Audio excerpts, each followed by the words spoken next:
Okie dokie, welcome to The Legend Collector's Collection. For the Gerudo Desert, we need clothing that protects us from the heat during the day and the cold at night. Located in the southwest of the game's map, the Gerudo Desert stands out for its harsh climate, sandstorms, and shifting dunes. Unlike Hyrule's lush forests and rolling plains, the desert tests players with extreme temperatures and limited resources. Navigating this environment demands preparation, mirroring real-world survival strategies in desert settings. The environmental features serve not only as obstacles, but also as learning opportunities about adaptation and resilience. The Gerudo Desert is home to the Gerudo people, a society of female warriors with a unique matriarchal culture. Their city, Gerudo Town, is an architectural marvel, blending sand-colored walls and open courtyards designed to ward off the intense desert sun. Socially, the Gerudo enforce strict entry rules, allowing only women, which creates engaging quests for the protagonist's Link. This gender-based exclusivity provokes discussion about gender roles and societal norms both within the game and in the real world. The Gerudo women are depicted as strong, independent, and resourceful, which challenges traditional gaming stereotypes.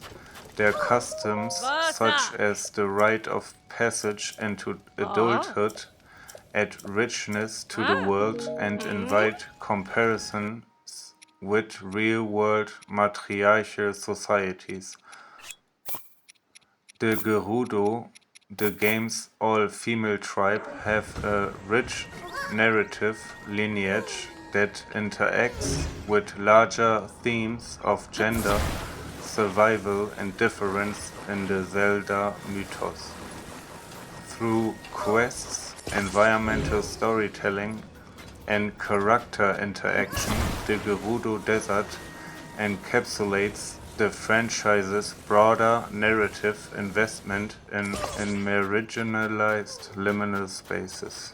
The Gerudo Society is notable within gaming culture for its matriarchal structure. The tribe consists almost entirely of women, with men only born once every century. In Tears of the Kingdom, the Gerudo not only retain this identity, but expand upon it with additional lore and intra-cultural practices. This matriarchal motif stands in a stark contrast to the patriarchal norms prevalent both in real-world societies and in much of mainstream gaming, where male characters often dominate positions of power. The game encourages players, regardless of gender, to engage with Gerudo customs. The aesthetic choices in the Gerudo Desert is a synthesis of Middle Eastern, North African and South Asian motifs. The Gerudo Desert's environment, with its isolation and unpredictability, induces a sense of vulnerability and tension in the player. Traversing wide, empty spaces can create feelings of loneliness or awe, fostering immersion and introspection. Moreover, the gradual revelation of secrets, ancient ruins, hidden shrines, and mysterious enemies satisfies curiosity, thereby engaging players emotionally and psychologically. Though fictional, the Gerudo Desert offers several educational points, particularly in environmental adaptation, cultural anthropology, and problem solving, as players learn to manage extreme heat and cold, conserve resources, and prevail. Furthermore, the game introduces aspects of cross-cultural understanding by requiring the protagonist to respect and adapt to local customs to progress in quests. Historically, the Gerudo have appeared across multiple Zelda titles, evolving from antagonists to complex allies. Their architecture, attire, and customs draw inspiration from Middle Eastern and North African desert cultures, referencing real-world civilizations such as the Bedouin people.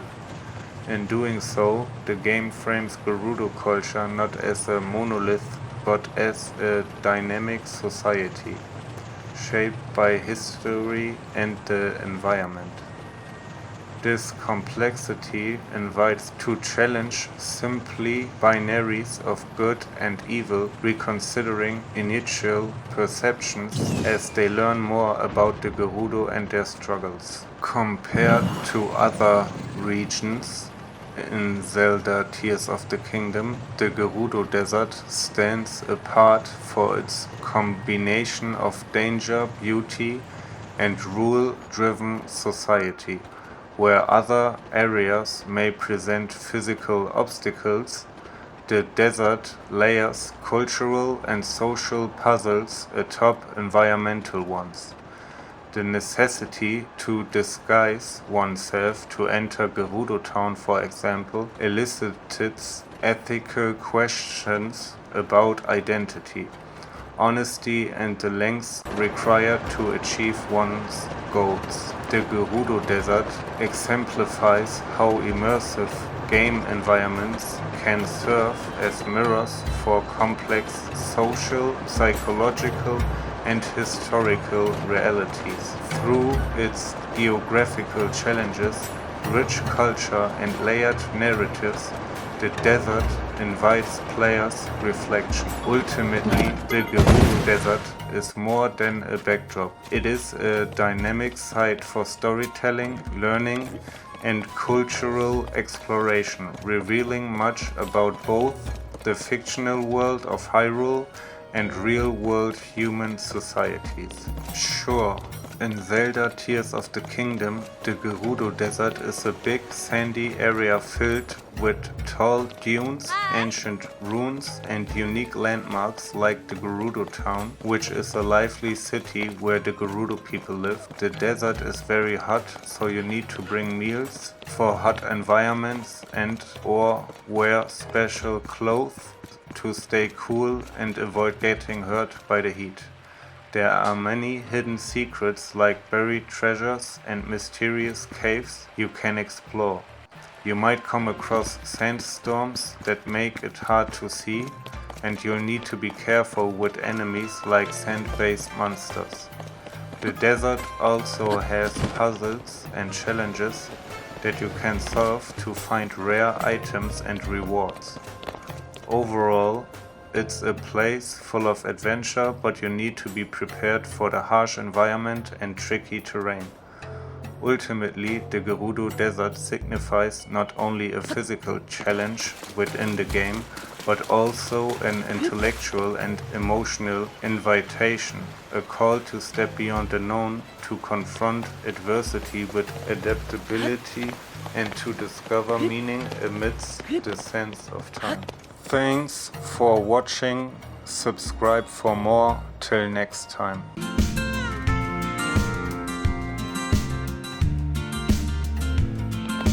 Riding on a dream, feel the summer breeze, catching air with ease, living wild and free. Under stars where the palm trees sway, life feels right in this reggae.